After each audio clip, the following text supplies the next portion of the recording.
What's going on, people? Thank you for joining me for another beer review. It's Beer Monster O'Clock.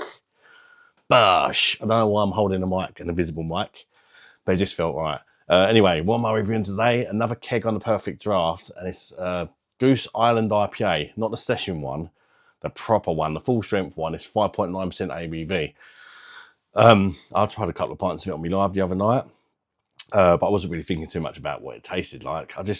I like to have a few pints when I can before I review it, just to get the feel for it. Like, you could call it like a long-term review. It's okay just having one pint of a beer and reviewing it, but sometimes you need to have a few pints, don't you? Because things can grow on you, or perhaps a reason why you initially liked a beer can be a reason you get a bit sick of it. And that kind of happened with this beer on the live. Let's just say after a few pints of it, I'd had enough.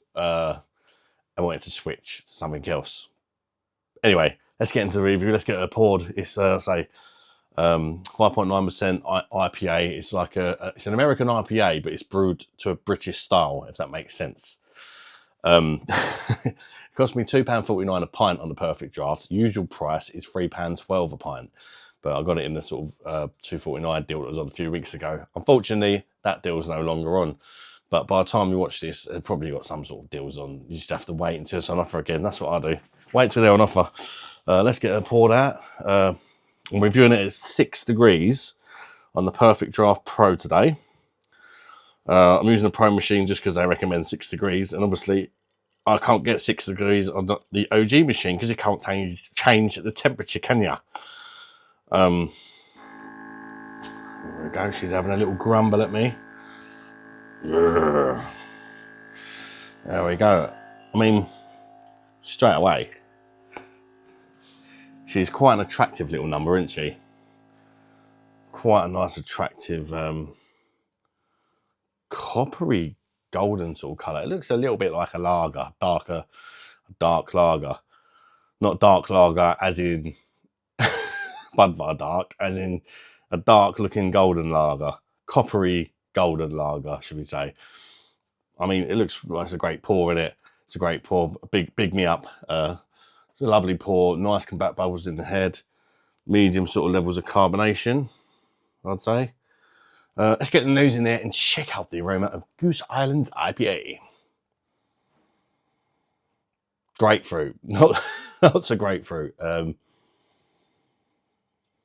a lot else. A little subtle sort of piney note. Zesty. Like grapefruit and some sort of zest. I don't know if it's grapefruit zest or could be a bit of lemon zest, something like that. Yeah, it smells alright. Nothing special. It's all in the taste though, isn't it? You know, get pretty bored sniffing the beer after a while. You've got to drink. Cheers, everybody. Let's chuck it down me big fat cake hole and let you know if I think it's worth a buy or a bag of shit as always. Cheers, everybody. Bosh.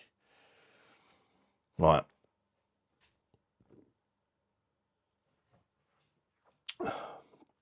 First impression.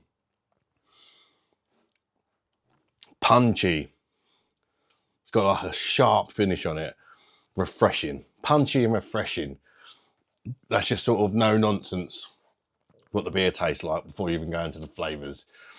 It's punchy. It's got a big bitterness. Sharp grapefruit. That's your first impression. Body. What's the body like?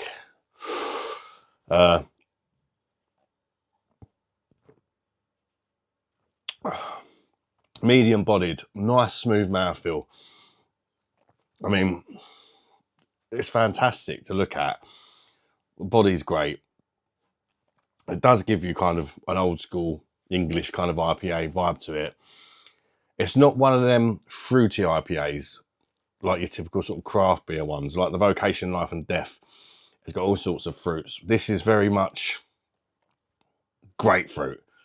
But before we get to that, at the start, you're getting a nice malty backbone to the beer. Biscuity and bready sort of malts. They give off a little bit of a sweetness. The sweetness does not stick around for long though, because once you get towards the end of the beer, you've got this sharp, punchy grapefruit resinous bitterness, and it just sorts the sweetness right out like it was never even there. And it balances out the beer quite nicely. Perhaps there's some subtle kind of rindy notes, like it's like an orange or lemon rind mixed in with tons of grapefruit and grapefruit zest rind, whatever you want to call it. It's a pleasant beer. Now, getting on to what I said earlier about having a few pints before I do the reviews when I've got the perfect draft, because there's a keg of it, why not? It's a nice beer.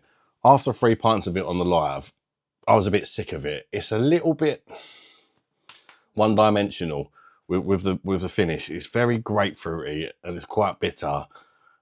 And they kind of massively overpower anything else going on in the beer, if you like, to some degree.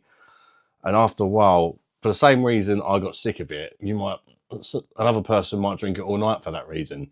But for me, after 3 pints, I just fancied drinking something a bit more chilled out. Not because of the 5.9% ABV. I just had enough of grapefruit. Personally, I prefer my IPAs to have some tropical fruits or stuff like that in there. You know, I prefer the life and death over this any day. But, you know, you're not wrong if you prefer this one, that's for sure. It just depends what you like. This one's definitely more old school, more bitter, less fruity. But it is a good beer. I enjoy the first couple of pints of it. But for me, maybe 2, then swap over, because the 3rd pint I didn't quite enjoy as much. I'm really enjoying this first one. I think it's going to be the same crack as on the live. I reckon after a couple, I'll be like, yeah, let's have something else. So, yeah, it's a good beer, but it's not really one for a session for me. But it is a nice beer. But unfortunately, it's not going to get the bell. I'm going to give it an 8 out of 10. It looks the part. It's the perfect draft machine. Is like doing wonders for the mouthfeel and everything else of this beer. It is just like drinking it on tap. Not that you should expect any less, but yeah, it's just not it's not my sort of thing, if you like, especially not to session on. Thanks for watching, people. Let me know your thoughts and opinions on the beverage if you've tried it or you're thinking about trying it. Let me know if you've enjoyed the review. How's the audio? Because I'm still tweaking about with the settings and that with the new mic. Is it too loud, too quiet? Is it nice and clear? I've got a new camera on the way soon as well, so we should get better quality footage. Not so much with the beer reviews, although it might improve slightly because it's got like face tracking and shit on it, so it's going to follow me when I move around, which is fantastic. So it might enable me to do some cooking videos, better out and about vlogging videos, the pubs and bars stuff, or the holiday vlogs, or the odd zoo trip. You know, that sort of stuff that I do from time to time. Perhaps even on the bike rides, I might be able to get it to work. So exciting times. Thanks for watching, people. Smash the like button, consider subscribing to the channel if you're not done already. It does help out and it's much appreciated. Till next one, people. Bye-bye, darlings. Bash.